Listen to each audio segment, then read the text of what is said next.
promoting your work too much to your friends and family can actually hurt your channel. I was mortified. I was like, what is this? I was talking to somebody who's brand new to content creation the other day. A friend of a friend had been referred to me through my social networks. Kind of doing a favor for somebody. I have been making my living online for over 7 years. I know a lot about social media, about content creation, and being a digipreneur. And so I was talking to somebody brand new, and they said something that I've heard a lot, and it spurred me to make this episode today. They were talking about starting an online presence, and they said, well, I know I can get 100 followers. I know for sure. I was like, oh, cool. So what's your angle? Like, why are you sure?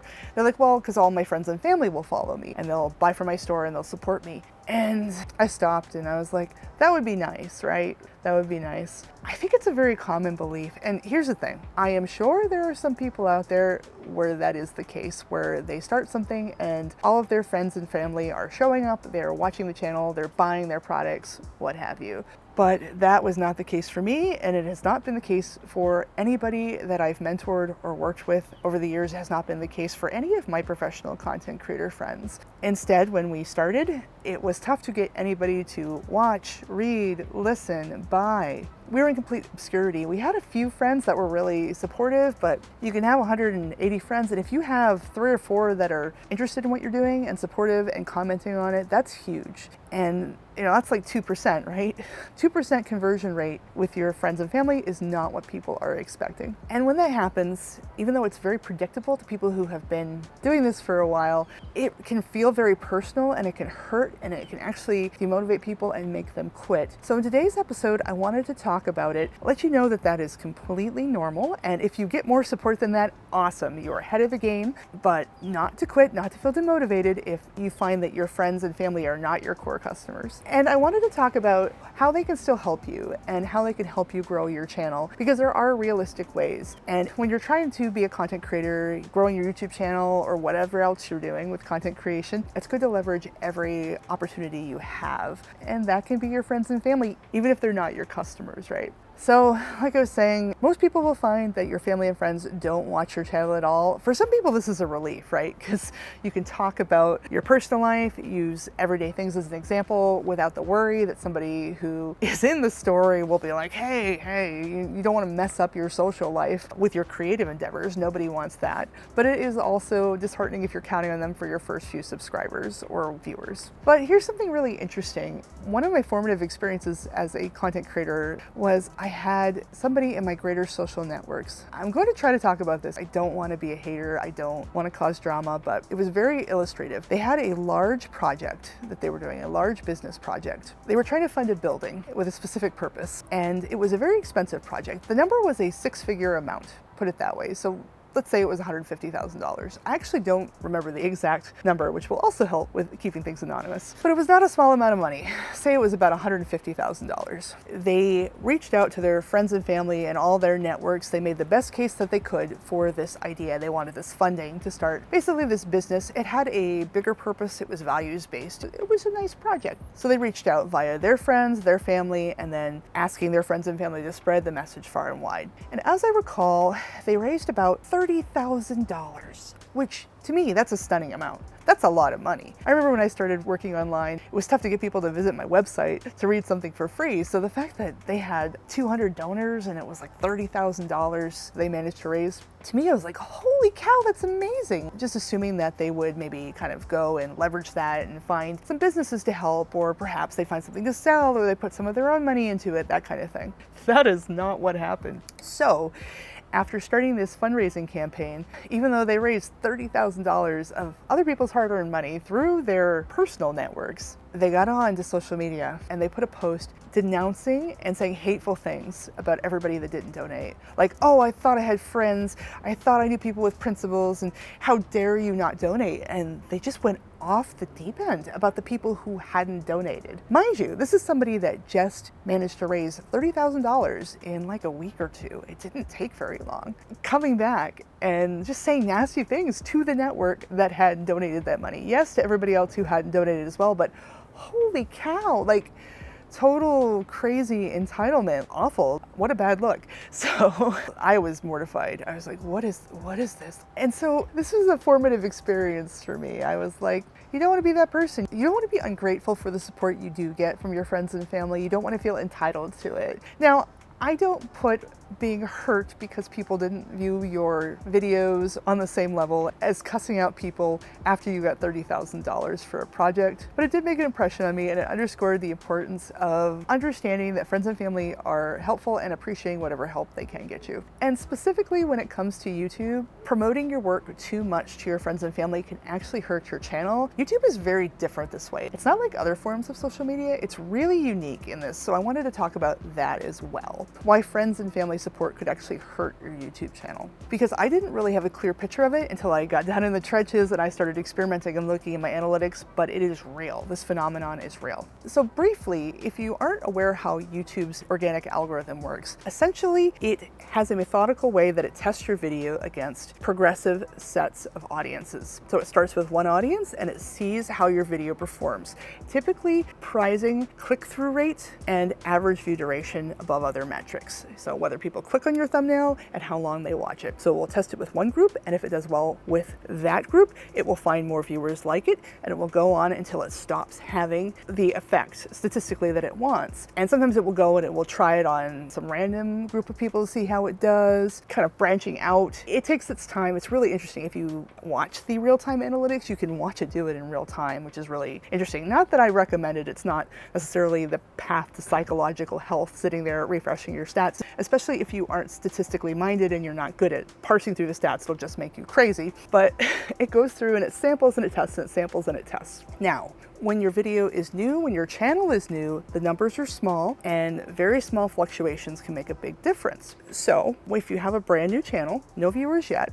you put out your first video and you promote it to your friends and family, and some of them click in and watch. What you're doing is you're giving YouTube its first sample set of viewers. And there could be a couple of issues with this. Your friends and family are your friends and family because they are. They're your people. They're not necessarily your target audience. If you look around at your friends and family, they're all into different things. They all have different interests. I am sure you do not watch every single TV show or movie or YouTube channel or TikTok influencer that they do. So we're all gonna have different tastes and things. You are looking for viewers who are going to like your content, which is different than people who hang out with you or who raised you. So when you set YouTube up with that first sample A and you make it the people who know you in real life, you're skewing it. And yes, you're giving YouTube something to work with and something to deal with rather than trying to wait for the organic impressions to come in and YouTube to do it itself.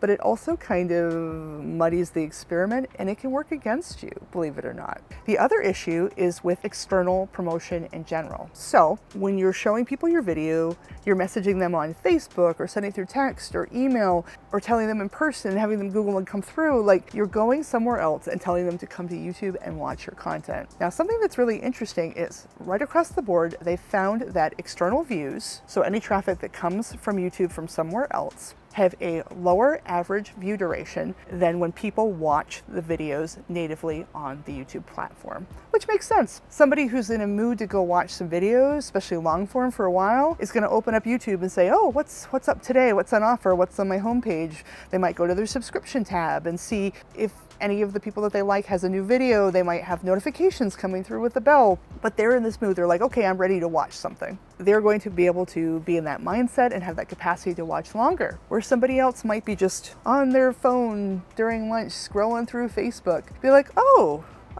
Paige has a YouTube channel. Oh, she has a video.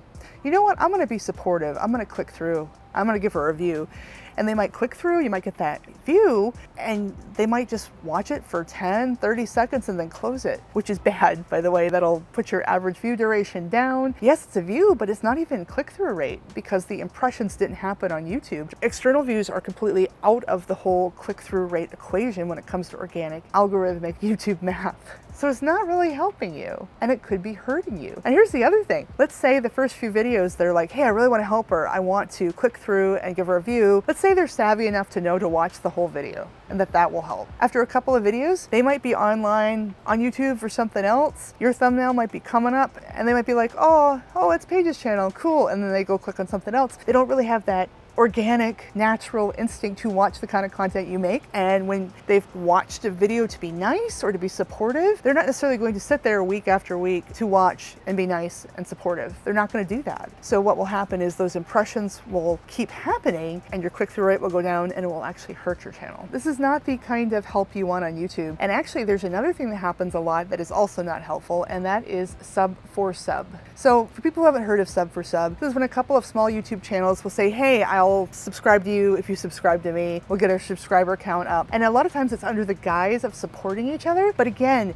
if you have subscribers that aren't actually interested in your content, or you have views that are not from engaged people, it can hurt you in the math. You do not want that because it will drive down your click-through rate, because you will have all these dead subs, these people who are only interested in subscribing to you because it helps them. Like, you are mutually, selfishly rewarding each other. That's not what you want. You want an actual audience. YouTube math is actually smart enough to sniff out this kind of thing, and it will penalize you for it. In addition, I do believe that it's against the terms of agreement on YouTube. I will check that and let you know, but I do believe sub for sub is a violation. It's a manipulation of statistics, which is typically at least frowned upon by the platforms, if not outright banned. Anyway, all that aside, let's talk about the ways that your friends and family can actually help you grow your platform, because there are ways that they can. The first way that they can is something called rubber ducking. Now, I learned of this term through my husband, who is a software developer. He's in the realm of computer programming. It very well might be a computer programming term,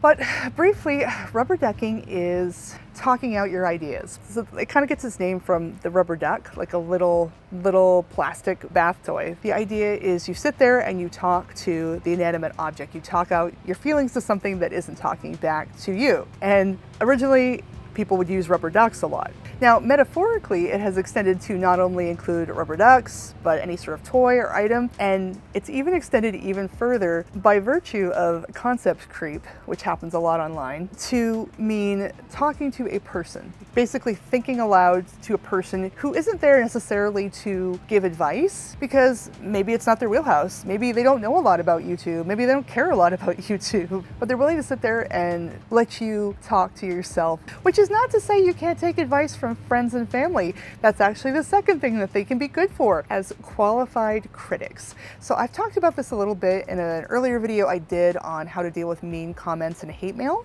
But it is important for anybody who does creative work in public to have qualified critics, to have people that are good sounding boards, that provide sanity checks, to help you know if you're going in the right direction, because constructive criticism is really valuable, but you don't want to get it from any old rando on the internet who may or may not know you, your work, or the context of anything. It's important to have people that you trust who are wise and do this. I am a qualified critic to other creators. I think I mentioned that I mentor a lot. I've done a lot of coaching. And when you're starting out, especially if you haven't found a peer group or you're not established, a lot of people will use close friends as qualified critics. Typically, this will be their very smart friends, their very business savvy friends, their friends that are analytical. They can help a lot. So as I get into the third point that I wanted to talk about, it's important to know that your friends and family aren't your core customer group. Some will naturally be interested, but the vast majority are not your customers. But the interesting thing is that they can be some of your best promoters. So I've had such a trip, and I found it so helpful when my friends promote my work to people who would naturally be interested in it. So I'm thinking of Our Moving Castle, my other channel. It's an RV travel channel. I do have a few friends who are naturally interested in RVing who have been watching it and learning and thinking about it. But for the most part, my friends are not interested in RV travel. But for example, I do have a good friend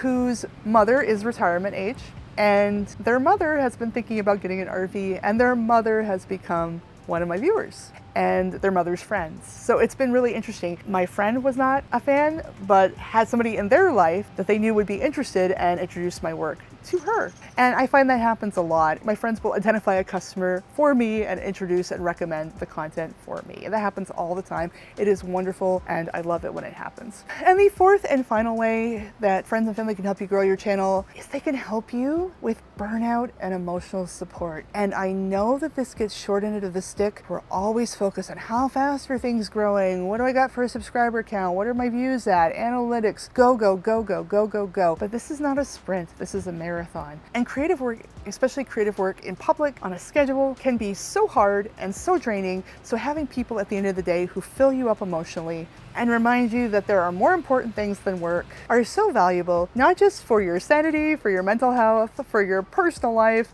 but also for your professional life, because it's really hard to do your best work when you're drained, when you're emotionally done, when you're burnt out. So do not sleep on the importance of friends and family to fill your emotional tank. You do not want to be running on empty. It is not a good way to do this. It's hard enough to do this work, this creative work in public on a schedule. When your emotional tank is full, you do not want to be running on empty trying to do it. Not good. So thank you, friends and family. Thank you, viewers, too. You've been absolutely wonderful. It's a good day any day I get to talk to you. Thanks for watching, and I'll see you in the next video.